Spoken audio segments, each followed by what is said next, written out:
안녕하세요. 모두가 사는 교회 올리브교회 박종범 목사입니다.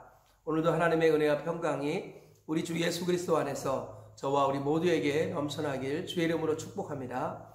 오늘은 신명기 17장 14절에서 20절 말씀에 근거해서 하나님의 종으로서의 왕의 규례라는 제목으로 하나님의 말씀을 나누도록 하겠습니다. 오늘 지금 이스라엘 백성들이 가나안 땅에 들어가기 직전에 출애굽 2세대에게 하나님께서 말씀을 주고 계시는데요.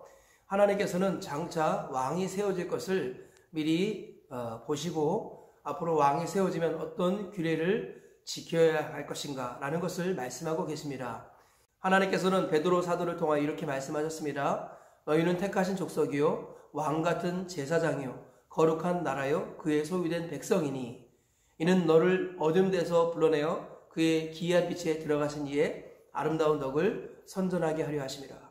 하나님께서는 우리를 왕같은 제사장이다 이렇게 말씀하셨습니다.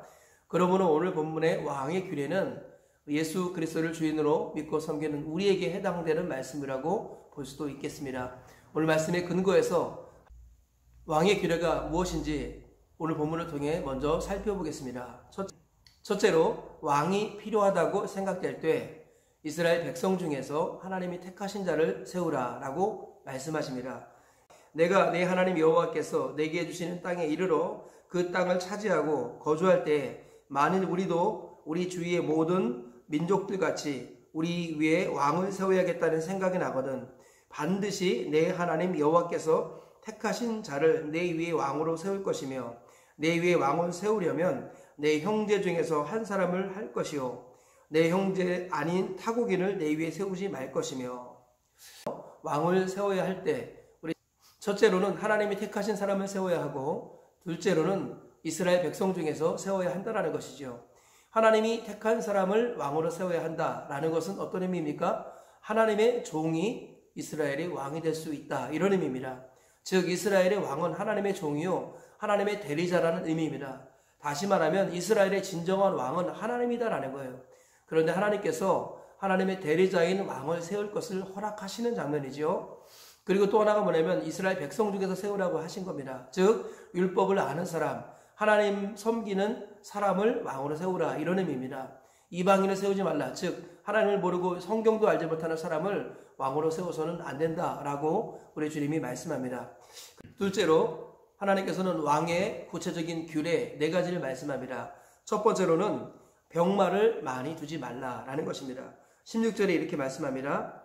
그는 병마를 많이 두지 말 것이요 병마를 많이 얻으려고 그 백성을 애굽으로 돌아가게 하지 말 것이니 이는 여호와께서 너에게 이르시기를 너희가 이후에는 그 길로 다시 돌아가지 말 것이라 하셨음이며 왕의 규례 첫 번째는 병마를 많이 두지 말라라는 것입니다. 그리고 병마를 많이 얻기 위해서 애굽으로 돌아가는 일이 없게 하라 우리 주님이 그렇게 말씀하셨습니다. 그리고 두 번째로는 아내를 많이 두지 말라고 말씀합니다. 17절을 보면 그에게 아내를 많이 두어 그의 마음이 미혹되게 하지 말 것이며 아내를 많이 두어서 마음을 빼앗기는 일이 없게 하라 이렇게 말씀하시는 거예요. 그리고 세 번째로는 은금을 많이 쌓지 말라. 17절 하반절에 이렇게 말씀합니다. 자기를 위하여 은금을 많이 쌓지 말 것이니라. 그리고 네 번째로는 율법책을 제사장 앞에서 등사하여서 평생 읽고 순종하라고 말씀합니다. 그가 왕위에 오르거든 이 율법서의 등사본을 레위 사람 제사장 앞에서 책에 기록하여 평생에 자기 옆에 두고 읽어 그의 하나님 여호와 경외하기를 배우며 이 율법의 모든 말과 이 규례를 지켜 행할 것이라. 그러니까 왕의 규례를 4가지로 말씀합니다. 첫 번째로는 병마를 많이 두지 말아라. 두 번째는 아내를 많이 두지 말아라. 세 번째 은금을 많이 쌓지 말아라. 네 번째 율법을 곁에 두고 순종하라. 이 4가지가 바로 왕의 규례라는 것입니다. 그리고 크게 보면 세 번째로 이 왕의 규례를 지키면 교만하거나 치우치지 않고 장구하리라 그렇게 말씀합니다. 20절 그리하면 그의 마음이 그의 형제 위에 교만하지 아니하고 이 명령에서 떠나 좌로나 우로나 치우치지 아니하리니 이스라엘 중에서 그와 그의 자손이 왕이 있는 날이 장구하리라. 네, 이렇게 말씀하고 있습니다. 이것이 오늘 본문의 내용인데요. 이 말씀을 통해서 우리가 얻을 수 있는 교훈을 몇 가지 살펴보겠습니다. 첫째로 진정한 왕은 하나님이시고 이스라엘의 왕은 종이다라는 것입니다. 하나님께서는 왕을 세우실 때 이스라엘 백성 중에서 하나님이 택하신 사람으로 세우라고 말씀하셨지요. 이것은 율법을 아는 사람으로서 하나님을 왕으로 섬기는 사람이 왕이 되어야 한다라는 것을 말씀하고 있습니다. 즉 이스라엘의 왕은 하나님이 허락하신 하나님의 대리자라는 것을 하나님이 말씀하시는 겁니다. 즉 이스라엘의 진정한 왕은 하나님이시라는 겁니다. 그래서 이스라엘은 왕이 세워졌다 할지라도 엄밀한 의미로 왕정 국가가 아니라 여전히 신정 국가입니다. 하나님 나라는 제국이 아니라 왕국이란 말이 바로 여기에서 나오는 것이죠. 진정한 왕은 하나님이시다라는 것입니다. 우리가 이 사실을 기억해야겠습니다. 가정이든 개인이든 교회이든 진정한 왕은 하나님이 될 때 그때 하나님이 그를 그 지역의 우두머리로 세우신다라는 것입니다. 가정에서의 진정한 왕은 남편이 아닙니다. 아버지가 아닙니다. 바로 하나님이십니다. 그래 자녀들이 부모를 섬길 때 주 안에서 공경하라 이렇게 말씀하죠. 바로 주님 안에서 이루어지는 공경, 이것이 바로 가정에서의 통치 원리라고 주님은 말씀합니다. 그 이유가 뭐예요? 가정의 주인이 바로 하나님이시고 예수님이시기 때문이다라는 것입니다. 우리 개인도 마찬가지입니다. 우리가 부활하신 예수님을 주인으로 믿은 사람이 하나님의 자녀가 되는 것이죠. 주인이 바뀌는 사람만이 하나님의 자녀가 되는 것입니다. 즉 부활하신 예수님이 주인이 될 때 살아계신 하나님이 아버지가 되는 것입니다. 우리 하나님은 한결같이 교회와 가정과 개인에게 말씀합니다. 하나님께서는 너의 진정한 왕은 나고 너는 나의 종이다. 그럴 때 내가 너를 일꾼으로 쓸 것이다 라고 주님이 말씀하십니다. 우리가 이 원리를 꼭 기억하시면서 개인적으로나 가정적으로나 교회적으로나 우리의 진정한 왕은 하나님이시라는 것을 날마다 인정하고 고백하셔서 하나님의 오른손에 붙들림받아 쓰임받으시는 저와 우리 모두가 되시기를 주의 이름으로 축복합니다. 둘째로 오늘 말씀을 통해서 얻을 수 있는 교훈은 하나님을 의지하지 못하게 만드는 것들을 멀리하라 라는 것입니다. 오늘 왕의 규례를 구체적으로 4가지를 살펴보았습니다. 첫째가 병마를 많이 두지 말라. 즉 자신의 재능이나 자신의 힘을 의지하지 말라는 것입니다. 그리고 두 번째로는 아내를 많이 두지 말라. 즉 하나님 한 분만을 즐거워하라는 것입니다. 영적으로 간음하지 말라라는 거예요. 그리고 세 번째로는 은금을 많이 쌓지 말라라는 것입니다. 즉 재물을 의지하지 말라라는 것이에요. 하나님께서는 하나님과 재물을 겸하여 섬길 수 없느니라 라고 말씀하시면서 재물이 최고의 우상이 될 수 있다고 경고하셨습니다. 그러므로 왕이 되려면은 그러므로 왕의 규례, 재물을, 은금을 많이 쌓지 말라는 말씀을 우리는 어떻게 해석해야겠습니까? 은금을 많이 사용하라 이렇게 해석하면 되겠습니다.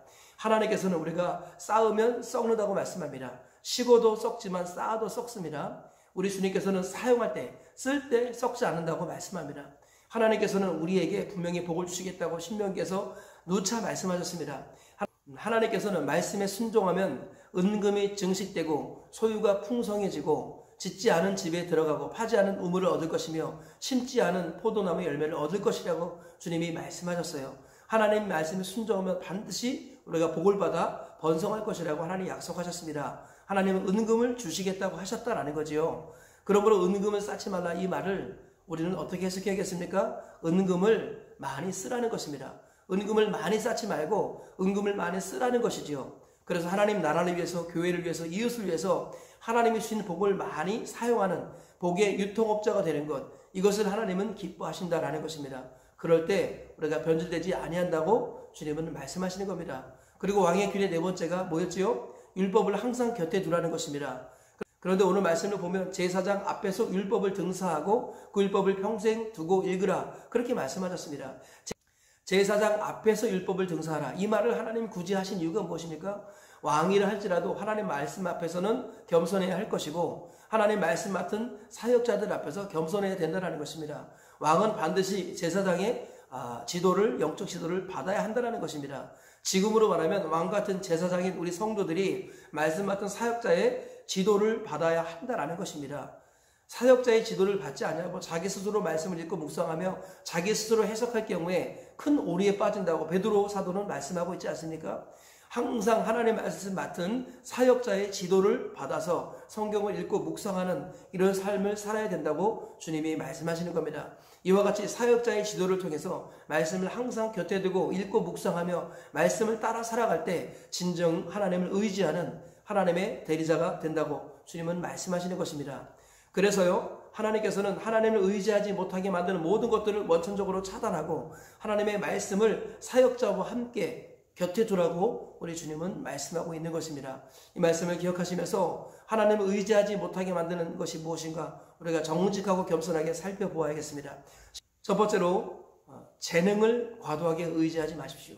두 번째로 하나님보다 다른 것을 더 사랑해서는 안 되겠습니다. 세 번째로는 재물을 의지하지 마십시오. 그리고 네 번째로는 말씀 받던 사역자 안에서 하나님 말씀으로 돌아가십시오. 그러면 우리가 평생 하나님의 손에 붙들림 많은 하나님의 일꾼으로서 쓰임받을 수 있다고 오늘 본문은 말씀하고 있습니다. 이 말씀 기억하시면서 하나님이 세우신 왕의 권세를 주님 오시는 그날까지 하나님 앞에 설 때까지 누리시다가 하나님과 더불어 천년 동안 왕노릇하는 복을 누리시기를 주의 이름으로 축복합니다. 말씀의 결론을 맺겠습니다. 오늘 하나님께서는 왕의 규례를 말씀하셨습니다. 진정한 이스라엘의 왕은 하나님이시라는 것을 말씀하시면서 하나님의 종이 이스라엘의 왕이다라고 우리에게 오늘도 말씀하십니다. 진정 부활하신 예수님이 주인이 될 때 살아계신 하나님이 아버지가 된다는 것을 기억하시면서 예수님의 종으로 살면서 하나님의 자녀의 특권을 평생 누리며 사시는 저와 우리 모두가 되시길 주의 이름으로 축복합니다. 둘째로 하나님을 의지하지 못하게 만드는 것들을 멀리하라는 것입니다. 병마를 많이 두지 말고 아내를 많이 두지 말고 은금을 쌓지 말고 그리고 율법을 가까이 하라. 이것을 통해서 우리 주님께서는 자기를 의지하지 말고 하나님보다 더 사랑하는 것을 끊고 그리고 재물을 사용하라 주님이 말씀하십니다. 그리고 이 모든 것들은 하나님의 말씀의 근거에서 이루어져야 한다라고 말씀합니다. 특별히 말씀 맡은 사역자의 지도를 따라 말씀에 순종하라고 주님이 말씀하십니다. 그래서 평생 하나님을 의지하는 자가 되시길 주의 이름으로 축복합니다. 이 말씀 기억하시면서 평생 동안 이 말씀 따라 살아가시면서 하나님의 자녀의 권세와 특권을 누리다가 천국에 가시길 주의 이름으로 축복합니다.